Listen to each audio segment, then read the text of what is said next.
Now let's move to education. 14,345 teachers and workers of the Ghana Education Service have had their names deleted from government payroll. The affected teachers have not had their salaries paid in the last 3 months, a situation which has been described by the three teacher unions, NAGRET, NAT and CCT, as unjustified. President of NAGRET, Angel Kabunu, says they've given government to September 15 to rectify the anomaly. He spoke in an interview with JoyNews' Gifty Andra on the Pulse.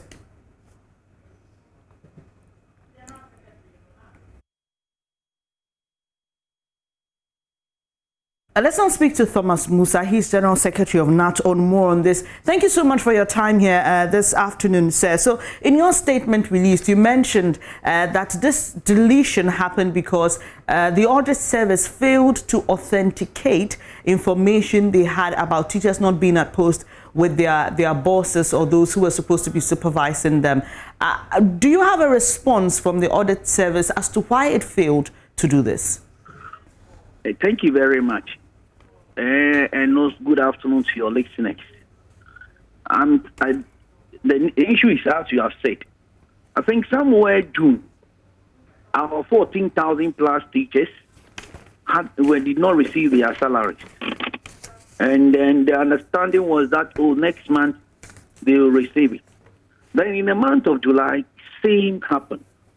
And upon checking, it came up that their names were unaccounted for during an exercise that the audit service carried out. And for reasons why the names were unaccounted for has not been established yet. Okay. Then, it's for normally, if your name is not accounted for, you cannot be validated. And so to that extent, these 14,000 plus people, they were not validated. And as such, they were declared as ghosts and subsequently had their names deleted from the payroll. And as we speak, from we have June, July, and this particular last month, I guess they were not paid. And so we are saying that the audit service could have easily checked this thing out with the Ghana Education Service and checked beyond reasonable doubt before embarking upon the exercise of having their names deleted. And that wasn't done. And that is where we have the challenge. Then we are saying that the right thing must be done as quickly as possible to restore these teachers in order to reduce the suffering that they are going through. Mr. Musa, because the three teacher unions signed this statement, I want to believe that the teachers cut across the board from primary all the way to senior high school. Exactly. Cut across. Have they been working for the past 3 months? These teachers who be denied the salaries. That is what I indicated, that at the month of June, when June ended and they went to bank, they realized that their salaries didn't come. And they checked. And the understanding was it should be rectified, they'll get it in July. July came to pass, they didn't get it. Then they are exposed and they are working. And we have thrown a challenge to the audit service. They should be able to tell us that because they are saying that all the 14,000 of them, 40,000 plus, when they were unaccounted for. Why were they unaccounted for? Is it the case that they did not make them in the school? If they did not meet them, why did they not meet them? These are things that should be verified and we get it done. But to use a wholesale thing that these people are unaccounted for and for that matter could not be validated and subsequently have their names deleted and declare them as ghosts as the teachers are there working, I think it's something that is disturbing. And all that we are saying that the corrections must be done to get the teachers back and get their money to them. Have you been able to identify which areas of the country are worst affected by this situation? It cuts across. It cuts across. It cuts across.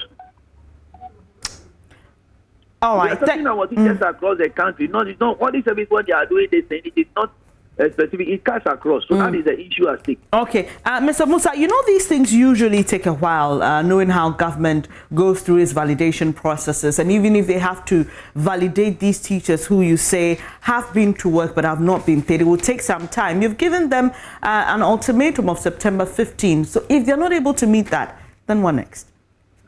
Yes, when we get there, we know what to do. We are not there yet. We believe that we have given enough time. So we want to engage, get the problem resolved. Normally, when you give somebody time, it means that, look, within this particular time, we believe there is a reasonable time within which we can have the issues resolved. So today is 2nd September. Yes. So since today is 2nd, we can meet and have it resolved. And you so think we have not gotten to the middle of the month yet. So we have given a reasonable time so that we can discuss and have this thing resolved. Okay, when you say discuss and have it resolved, do you mean that you want a certain process started, or you want the monies to hit their accounts by September 15? That's what I want to clarify. Exactly. Because whatever it takes, the two parties, we will have to meet and discuss it. You see, somebody is saying that you have declared 14,000 plus teachers as ghosts. At the time that the teachers are post and they are working. Okay, so we are saying that, look, the data that the audit service has brought, and depending upon it, to declare the 14,000 plus teachers as ghosts. We are saying that that is not a good. In fact, the teachers are around. And Mr. Musa, we've established that. I only want to know what you mean by the 2-week ultimatum you've given to the audit service. We are saying that between now till the middle of this September, it is enough time to get this thing done. To get the validation of 14,000 teachers done? The audit service has the honor. Since they were able to validate 6,000 of people, 14,000, they have the offices across the country, and they know where they have the data. They know where all the teachers are. And the people that they are saying they've deleted their names, the offices across the regions and the districts, they can get these things done and get it to them by electronic means. Okay. This is not a difficult thing. They can get it done. Thank you very much for your time this afternoon. Thomas Musa is General Secretary of the Ghana National Association of Teachers, NAT, and we've been talking about an ultimatum they've given the audit service to have some 14,345 teachers paid 3-month salary arrears.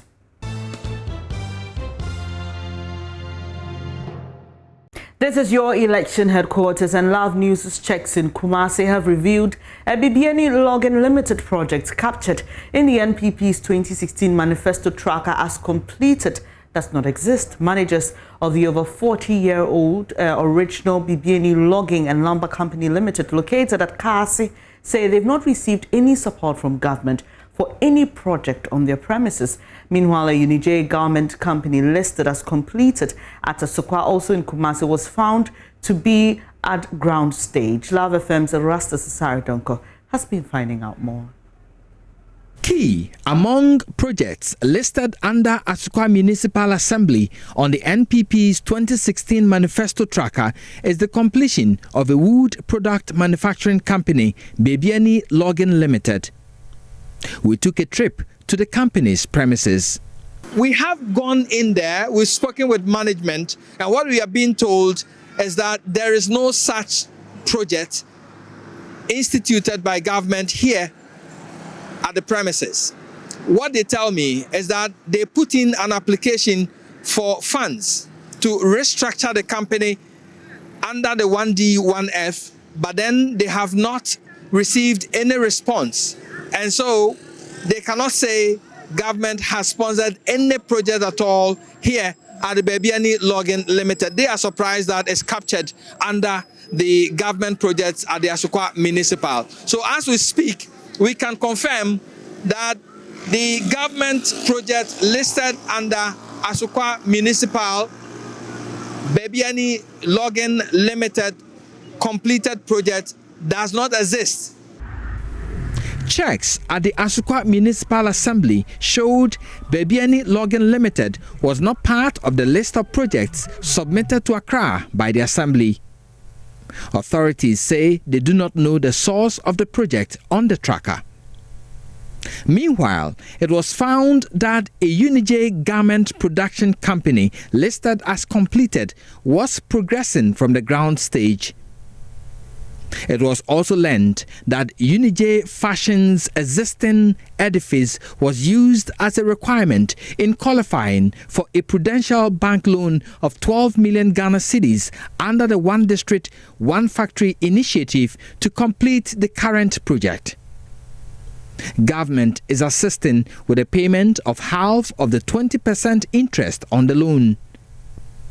Janet Abobigu is Chief Executive Officer for Unijay Fashions. When the government announced that One District, One factory is coming. That time we also have this land. So we write our proposal to them and they understand us. So we send our proposal to our bank, which is Prudential Bank. So it's Prudential Bank who is financing the project. So the interest, the government is paying 10% and UNIJ is also paying 10%. When completed, the two-story edifice is expected to increase employment from the 150 currently to 250. Personnel will be recruited, trained, and employed from the locality. Garment industry is volumes, so you need a place that you get people who can come and work.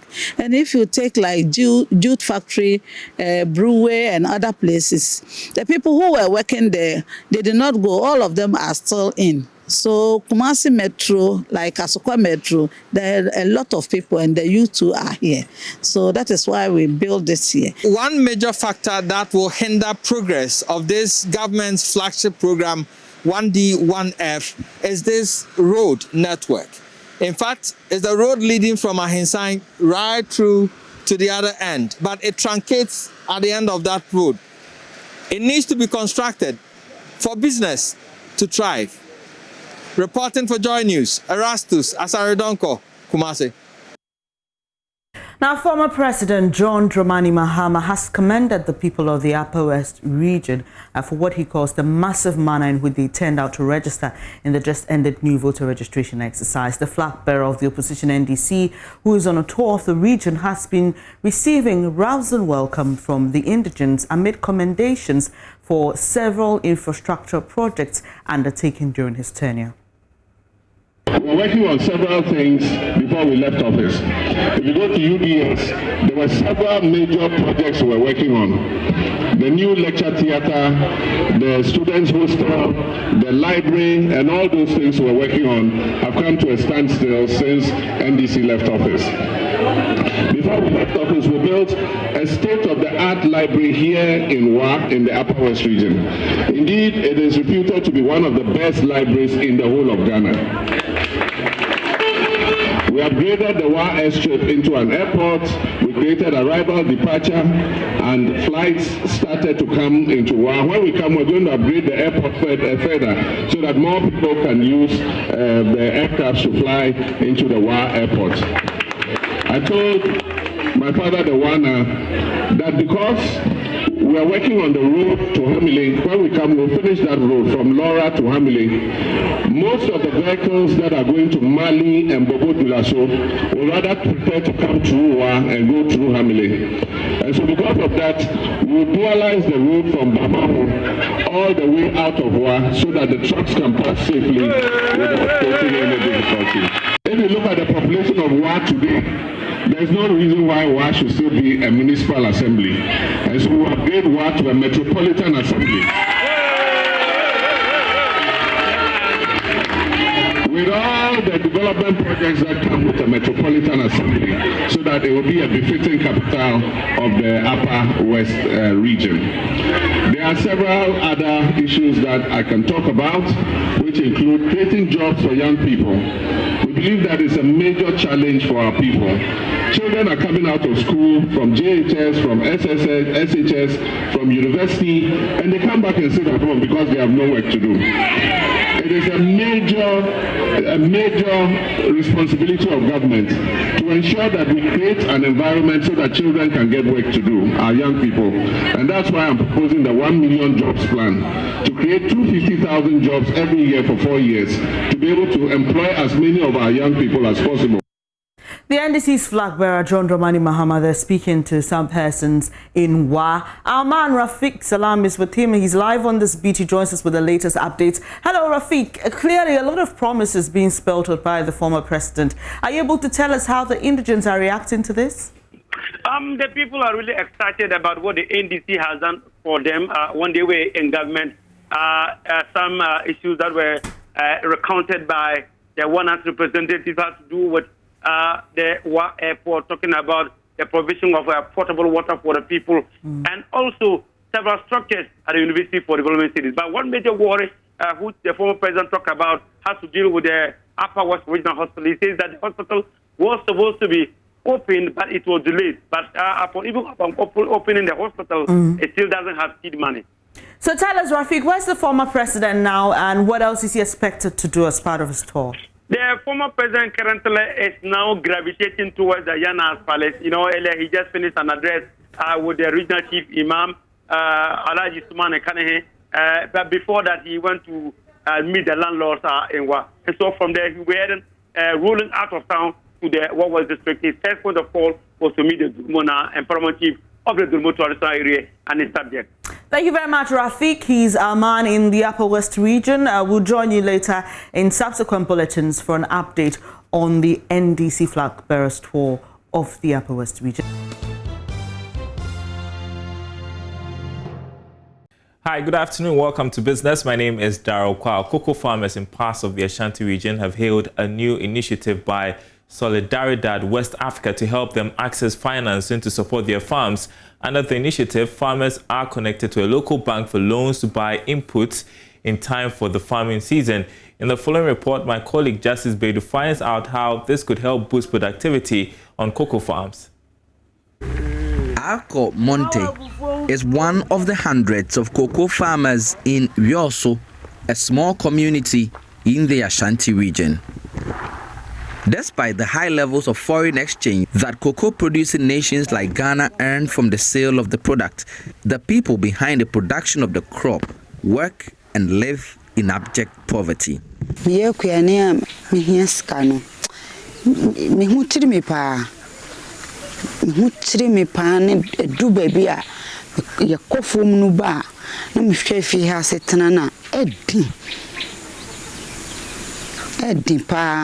Ebisia sika yede mawa odi beye adwuma na wasan yeden. Part of the problem is financial illiteracy. Sometimes it's not really because farmers do not have the money. It is how to manage what they have in order to attract investment from financial institutions. Mostly they complain about the time that they always need funds. There is not always available to them. And then like farm input to assessing farm input too. And so part of the solutions the villagers here pioneered for themselves is this savings and loans group. This program is part of an access to finance project led by civil society group Solidaridad West Africa. Last year we gave 20 million. We got motor 19 million. I see what is here monopa. Your mom to go so regularly now a boy me pa. Your ma manager who said this year so person I give now manya inputs kakran so tan dia support. Fidie we no. Yene Solidaridad for a day juma na yenya busan wo mu ho ye di toy. Yenya nkofa entoy no ye bre e wo abobo ya no ho. Yankasa mpodi ye brankasa nso ene no se me ko family load na lo fidie no si ho na ma sesa me load no ayeden egu. Justice Bedu, JoyNews, we also in the Ashanti region.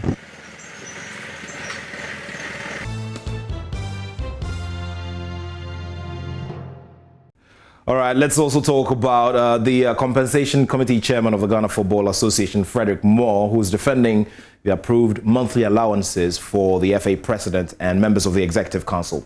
Now, the Hearts of Oak Managing Director, who chaired the three-man committee, proposed that Kurt Okrik will be given a monthly allowance of 12,000 Ghana cedis, and the Vice President, Mark Addo, going home with 7,000 Ghana cedis. Of course, the rest of the Executive Committee will take 4,000 Ghana cedis for a monthly allowance. What I said as the chair was that before we decided any figures, we had a rationale and a working modality that we're going to use. We looked at the previous costs, the last 3 years costs to the FA.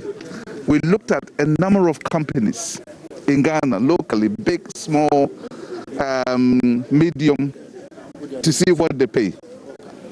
3, we also look at other associations. We ignored Nigeria and FIFA because we thought their budget was big and it would distort it. But finally, one of the most important things that we looked at was what are the roles that these people, the president, is going to perform for us. Right. We as a committee were not looking at how much we were going to pay him. We were looking at what benefit we were going to get from him. So it's a cost-benefit analysis. And I believe, and Congress approved it, that the decision that we made and the methodology that we used was the right one, because you don't pay people because they are there. You pay them because of the role that they are going to perform. But more importantly, when you're paying them, it has to be in context, inside what other people are getting in a similar role. But finally, we also looked at what was the impact to the budget for the coming year and the following year. And I think on the basis of the test that we did, we met all of them. And I'm sure that's why Congress also approved it.